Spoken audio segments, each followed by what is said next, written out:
नमस्कार दोस्तों, जय हिंद जय भारत। स्वागत है आपका हमारी आज की वीडियो में। दोस्तों, आज की हमारी वीडियो है पीएमएस यानी कि पोर्टफोलियो मैनेजमेंट सर्विस के बारे में।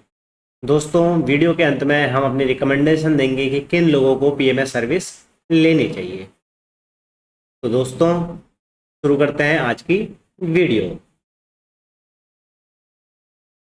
दोस्तों, पीएमएस और म्यूचुअल फंड में काफ़ी हद तक काफ़ी सिमिलैरिटी है और कुछ इसमें डिफरेंसेस भी हैं जो हम आगे जाके डिस्कस करेंगे।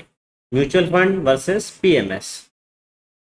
म्यूचुअल फंड में क्या होता है दोस्तों, जो इन्वेस्टर होते हैं, बहुत सारे इन्वेस्टर पैसा पूल करते हैं, इकट्ठा करते हैं और वो पैसा जाता है एएमसी के पास। और जिस भी किसी फंड में इन्होंने पैसा लगाया होता है, उस फंड का एक फंड मैनेजर होता है जो कि लिस्टेड सिक्योरिटीज में, चाहे एनएससी, बीएससी या कोई हाइब्रिड फंड्स है, उसमें वो पैसा लगाता है, रिटर्न जनरेट करता है और वापस इन्वेस्टर को दे देते हैं।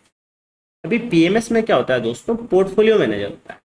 यहाँ पर सिर्फ आपका पैसा, इंडिविजुअल बंदे का पैसा पोर्टफोलियो मैनेजर मैनेज करता है।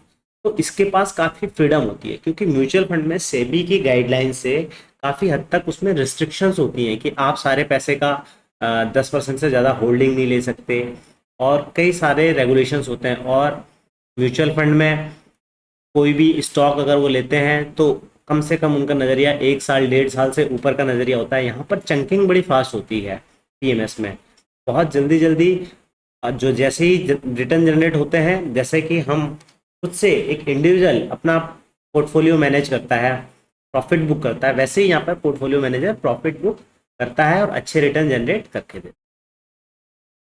अभी दोस्तों, डिफरेंस की बात करें तो एसआईपी या म्यूचुअल फंड में बोले हम तो एसआईपी 500 रुपये से भी स्टार्ट हो जाती है। तो इतने कम अमाउंट से इन्वेस्टमेंट यहाँ पे कर सकते हैं। लेकिन वहीं अगर हम पीएमएस की बात करें दोस्तों, पहले इसका टिकट साइज था 25 लाख रुपीज़, आज की डेट में इसका टिकट साइज है मिनिमम 50 लाख रुपए।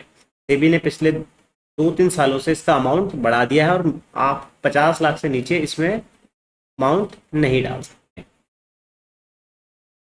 अभी म्यूचुअल फंड में क्या होता है, किसी भी फंड की एक नेट असेट होती है, जैसे एनएवी बोलते हैं, नेट असेट वैल्यू। उसके आधार पर आपने जितना पैसा फंड में डाला उससे कैलकुलेट करके आपको यूनिट्स अलॉट हो जाते। लेकिन यहाँ पर पीएमएस में आपका एक डीमैट अकाउंट होता है, आपके पास डायरेक्ट ऑनरशिप होती है स्टॉक्स की। तो कंपनी का कोई भी मेल आएगा, कोई एजीएम होगी, तब आप उसमें प्योरली अधिकार है, ऑनरशिप आपके पास। आप कंपनी की जाके एजीएम भी अटेंड कर सकते हैं, जो भी डिविडेंड आएगा डायरेक्टली आपके अकाउंट में आएगा।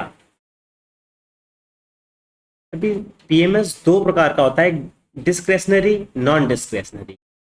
डिस्क्रेशनरी पीएमएस सर्विस में क्या होता है कि पोर्टफोलियो मैनेजर के पास फुल फ्रीडम होती है आपके पोर्टफोलियो को मैनेज करने की, चाहे आपके स्टॉक खरीदने हो या बेचने हो।